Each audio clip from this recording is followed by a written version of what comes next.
Martha, welcome. Welcome. Thank you. Thank you very much, Okay. Professor Pim. Tell us what you do in life. Actually, at present, I'm a research coordinator at the School of Languages. But I'm also a professor. I have always been a professor. I teach at the translation program at the University of Antioquia.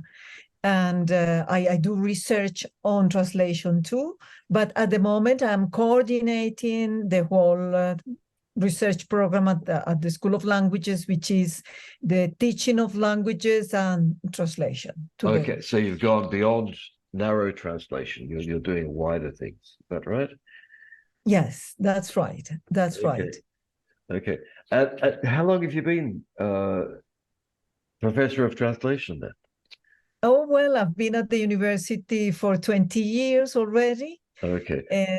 I hope to stay a couple of years more. And I have always liked very much teaching translation. I like very much to translate the actual fact of translating, but I have less time to do as much as I wanted because I teach and I research, I write articles like we all academicians do. You've been really essential in the growth of translation studies in Latin America. Is that fair to say? Yeah, probably when I came to Colombia 20 years ago, I was living in Paris where I did my studies. And translation was not very much developed. And maybe it was the case in many of the countries in Latin America. But we did many things here, like creating a research group, creating a journal, and that helped us a lot to make the translation something important because, we talk about the invisibility of the translation and the translators, and that's something that happens especially in Latin American countries, I would say. Can you tell me about the journal a bit?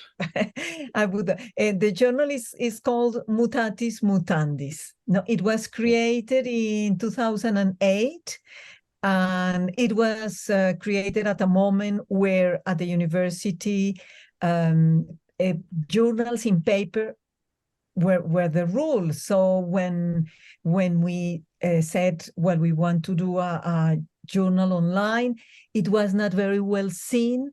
We didn't have all the support we needed. So it was very good because we had no money. So we didn't need much money to do the journal. And it became very well known because it was online. And now that I'm not directing the journal, we have had two very good directors, Paula Montoya, who is from our research group too. And now the director is Juan Guillermo Ramirez, and they initiated this modality of publication, which is the inviting the guest editor. And that's very, very good for journals, I think. And you publish in Spanish and English, is that right? We publish in various languages. We publish in Spanish, English, Portuguese, French. So in addition to the journal, which is really great, have you done anything else to promote the cause of translation studies or translation? Yes. We have created a radio podcast that is called Radio Translatio. We have done 18 programs so far. Wow. Okay. They are online. We have interviewed translators. We have interviewed, for example, the translator of Rayuela by Julio Cortázar into Hebrew. Oh, wow. Okay. We have interviewed... That's hopscotch in English for people who want to know. Hopscotch, of course. Thank you very much. We have interviewed the German translator from Portuguese into German of Grandes Veredas, the Guimarães Rosa, which is the great Brazilian epic work compared to Ulysses by James Joyce. We have done various interviews, and they are free. It's just radiotranslatio.com. Great. So Okay. they're free And so for that's in Spanish or in English oh, or the trust interviews have been also in various languages, is Spanish, English, French.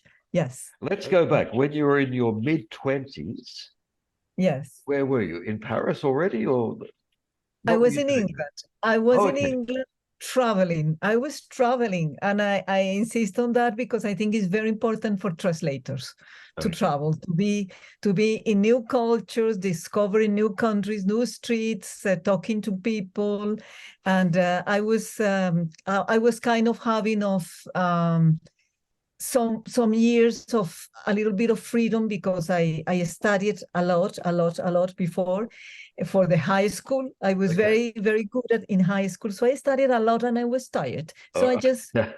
So, went to England to travel and to read. I wanted to read, so I started knowing authors like Joyce, all the European authors like Kafka, Proust, and I decided that was my way for life. great. Books.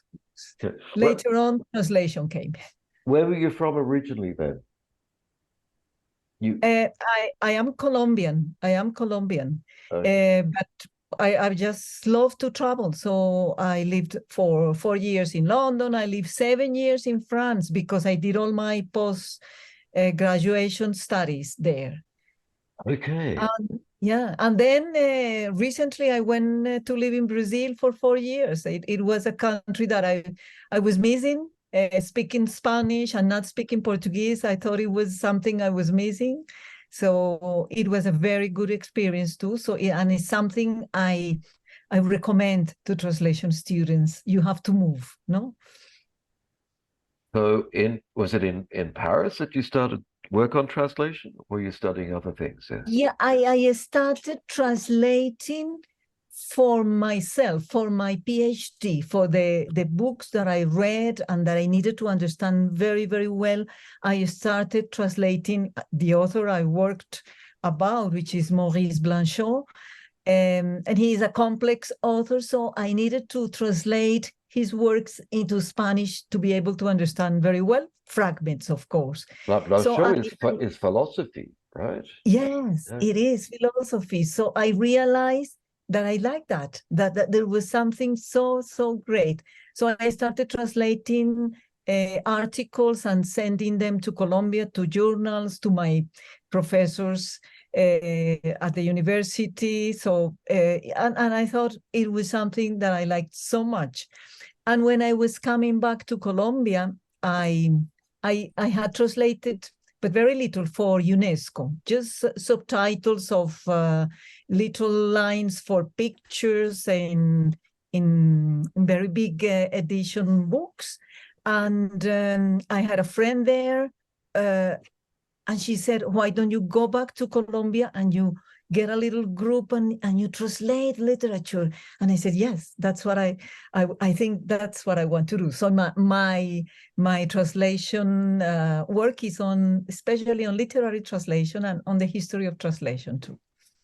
So you really came back to translate rather than study translation, is that right? Yeah, when I came back to Colombia, I did my PhD in literature. But when I came back to Colombia, I decided I wanted to start working on translation. So I created a specialization in translation at Universidad de Antioquia. And we were translating literature and essays, no? And it was a very good group, very excellent. And then we created a master's, and it went on and on. And probably the most important thing that we did when I came to the university was that I got this small group. They were students that were going to graduate, and we translated Translators Through History that was edited by Jean Delisle, Judith Woodsworth. And that was a hard work, but it was very good for training, and we had all the help from Judith Woodsworth and Jean Delisle, and that they were like our teachers, our translation professors. So we worked together, and we all this group is now working on translation. So that would have been the main influence on you at the time, or did you get ideas of translation studies from elsewhere? Well, you know, when I was in Paris, I was following seminars, the seminars by Antoine Berman, but I didn't know I wanted to have translation as a profession, no, because when I started translating these little fragments, I realized it was such a hard work, no, so I didn't know if I wanted to be a professional on that. But then when I came to Colombia, I decided, and the university received me for that special project, creating a specialization program. So I thought that is my way in translation, and I'm very happy to have followed this kind of we are now my students, they really graduate in translation because we have this translation program, but I didn't graduate in translation. I graduated in literature. Great. Okay. Now, last question. Marta, Yeah. what kind of research do we need, do you think? Particularly in Latin America, but in general, what do you think? Yeah, you know, I know everybody's talking about artificial intelligence and so on, but for me, my main project in life has been literature. So now I think there is something that we haven't studied enough in translation, which is tourism and translation. We know that everybody needs translation in the tourist business, but we haven't studied this enough academically, scholarly. And I think in Spain, they're beginning to do this. I was recently in a congress in Portugal on tourism and literature. It was very nice. It was a wonderful congress, but translation was absent. Really? No, Wow. translation was absent. So I said, I went just an assistant. I didn't present anything. I just wanted to hear and to know what they were talking about tourism and literature, and the topics were very interesting. But I said translation is absent. Oh, So I think languages. Yeah. we need to research on that. And the other, you know why? First, because we can say technically that, or conceptually, there is something in tourism that is hospitality. That is one of the concepts that Paul Ricoeur works on about translation. So I think they have a lot to do, tourism and translation, with this concept. And I think also translation of children's literature. I think we need to work more on that, researching on that. I have another topic, which is the function of translation during colonial times. I have studied a little bit. Just a little topic, that one, just a little one. This is a big topic, but I think it's wonderful. I have worked a little bit on the 16th century, but you have still colonialism in African countries.